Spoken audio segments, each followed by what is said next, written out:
नमस्कार, एक न्यूज़ 24 देख रहे हैं आप और मैं हूं आपके साथ स्नेहा मनोज। देखिए, अगले साल 2025 में बिहार विधानसभा का चुनाव है, जिसको लेकर हर राजनीतिक दल अपनी अपनी तैयारियां जो है वो शुरू कर दी है। नीतीश कुमार भी अब महिला संवाद यात्रा पर निकल रहे हैं और इस यात्रा में क्या कुछ खास रहने वाला है, इस सब चीज़ों पर आज हम बात करेंगे। हमारे साथ विनोद शर्मा, बीजेपी नेता मौजूद है। सर, नीतीश कुमार जी महिला संवाद यात्रा निकाल रहे हैं और कहा जा रहा है कि शराबबंदी को वो फिर से अब लागू कर सकते हैं।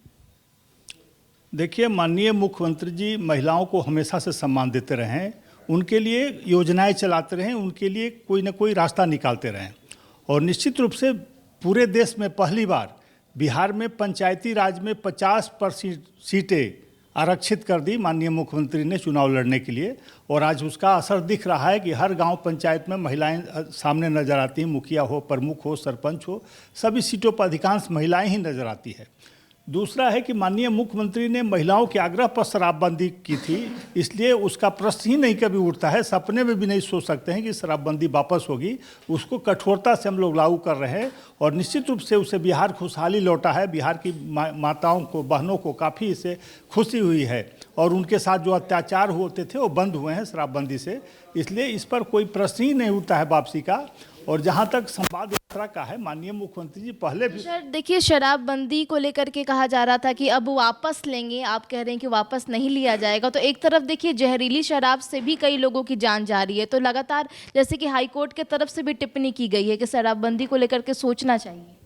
देखिए, जो कड़े निर्णय है, अच्छे काम है, उसके लिए काफ़ी परेशानियां आती हैं और निश्चित रूप से पूरे देश में इसकी सराहना हुई थी कि मुख्यमंत्री ने शराबबंदी किया, राजस्व का घाटा हुआ, उसके बाद भी माननीय मुख्यमंत्री ने विकास के रास्ते पर ले जाने का काम, बिहार को आगे ले जाने का काम किया। अगर कोई गलती करता है, कुछ लोग तो उसको दंडित करते हैं, उन पर नज़र रखते हैं। इसका मतलब ये नहीं ना कि हम उस चीज़ को वापस ले लें, उसे तो हमारी माँ बहनों का फिर वही हाल होगा, फिर मारधाड़, उनके घर में अत्याचार, और जिस तरह बच्चों को स्कूल नहीं भेजा जाता था शराब पीने के चक्कर में, घर के घर बर्बाद हो जाते थे। तो कोई भी न्यायालय हो या कोई भी ये नहीं करेगा कि आप शराबबंदी लागू कर दे, शराबबंदी फिर से चालू, शराब को फिर से चालू कर दिया, ऐसा कोई कोर्ट नहीं कर सकता है।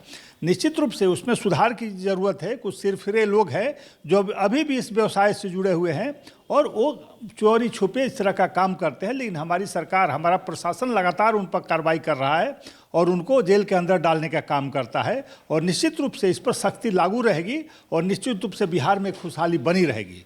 देखिए सर, अगर आज एक कार्यक्रम में नीतीश कुमार बाई रोड पहुंचे हैं तो सम्राट चौधरी को हेलीकॉप्टर से भेजा गया। अब देखिए, इस विवाद को लेकर भी काफ़ी ज़्यादा विवाद छिड़ गया है। जो विपक्षी दल है इस पर कटाक्ष कर रही है कि नीतीश कुमार को हाईजैक कर लिए हैं बीजेपी वाले। ऐसी कहीं कोई बात नहीं। देखिए, माननीय मुख्यमंत्री जी अपने स्वेच्छा से हेलीकॉप्टर से जाएं या कार से जाएं, उनकी इच्छा पर, वो मालिक हैं पूरे प्रदेश के और उनकी इच्छा से ही हेलीकॉप्टर उड़ते हैं, ऐसा नहीं है।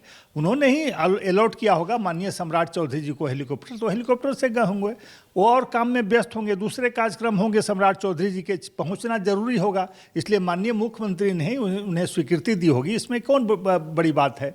और निश्चित रूप से विपक्षियों को लग रहा है कि ये मिलजुल कर बिहार को मजबूत कर रहे हैं, बिहार को विकास के रास्ते पर ले जा रहे हैं, इसलिए अनर्गल बयानबाजी करते हैं, कुछ ऐसा प्रयास करते हैं कि इनमें झगड़ा हो, जो संभव नहीं है। क्योंकि माननीय मुख्यमंत्री बार बार कह रहे हैं कि अब पुरानी गलती को नहीं दोहराएंगे, इन भ्रष्टाचारियों का मौका नहीं देंगे।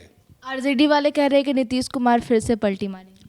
अब सपना देखने से तो हम नहीं रोक सकते हैं राजद वालों को, लेकिन उनको याद रखना चाहिए कि 2 बार आपको मौका दिया। माननीय मुख्यमंत्री जी ने स्पष्ट किया कि 2 बार मौका दिया, लेकिन ये लोग सुधरने वाले नहीं है, ये लोग भ्रष्टाचार से बाहर आने वाले नहीं है, इसलिए अब कोई गुंजाइश नहीं है फिर मौका मिलने का। वो सपना देखते रहें। सर, कल रिजल्ट भी आ रहा है उपचुनाव को लेकर के, कितनी मजबूती के साथ बीजेपी खड़ी निकली? देखिए, स्पष्ट है कि जनता को अभी भी विश्वास है आदरणीय नरेंद्र मोदी जी पर और बिहार में हमारी नीतीश कुमार जी पर, झारखंड में हमारे एनडीए गठबंधन पर। और जहां भी चुनाव हुए महाराष्ट्र में अभी जो आ रहे हैं एग्जिट पोल, निश्चित रूप से हम आगे दिख रहे हैं और रिजल्ट भी आगे ले जाएगा और निश्चित रूप से जनता के विश्वास पर खरे उतरे हैं और जनता फिर से हम पर मुहर लगाएगी और फिर से पूर्ण बहुमत की सरकार, महाराष्ट्र हो, झारखंड हो या 4 सीटों पर बिहार में जो उपचुनाव हुए हैं, सभी जगह हम आगे रहेंगे और सारी सीटें जीतेंगे। प्रशांत किशोर को लेकर के क्या कहेंगे? बहुत ज़्यादा एक्टिव नजर आ रहे हैं। देखिए, प्रशांत किशोर जी प्रासंगिक नहीं हैं, एक राजनेता नहीं है, उन्हें काफ़ी अभी ट्रेनिंग की ज़रूरत है। ठीक है, कुछ पैसे कमा लिए हैं, वो एक मैंने प्रचार प्रसार के माध्यम से, एक मैनेजमेंट गुरु है वो, ये चुनाव के मैनेजमेंट करता रहे हैं। 16 एजेंसियां नरेंद्र मोदी जी के लिए काम करती थी, जिसमें एक वो भी हैं, लेकिन वो दावा करते हैं कि हमने ही प्रधानमंत्री बना दिया। तो ये तो उनकी सोच है, लेकिन निश्चित रूप से उन्हें काफ़ी कुछ सीखने की ज़रूरत है। हमारा एक जो मंडल अध्यक्ष होता है उनसे ज़्यादा अनुभवी होता है, और उन्हें अभी काफ़ी दिन लगेंगे बिहार में, चाहे कहीं भी काम करके अपनी पहचान बनाने में, क्योंकि बिहार में एक से एक पार्टियां बनी, लेकिन कहाँ गई पता नहीं। इसलिए अभी उन पर जनता विचार नहीं करेगी, अभी उनको अपना परीक्षा देना होगा। तो सीधे तौर पर अब देखिए, कल जो है वो राजनीतिक लिहाज से कल का दिन काफ़ी ज़्यादा अहम रहने वाला है, क्योंकि कल 23 नवंबर को बिहार में 4 सीटों पर हुए उपचुनाव का रिजल्ट आने वाला है, और ये रिजल्ट ही साफ तौर पर जाहिर करेगा कि 2025 के बिहार विधानसभा का चुनाव में किस तरीके से जनता के समीकरण को साधते हुए क्या कौन सी राजनीतिक दल मजबूती से खड़ी होकर के निकलती है। तो ऐसी तमाम खबरों के लिए बने रहे एक न्यूज़ 24 के साथ। नमस्कार।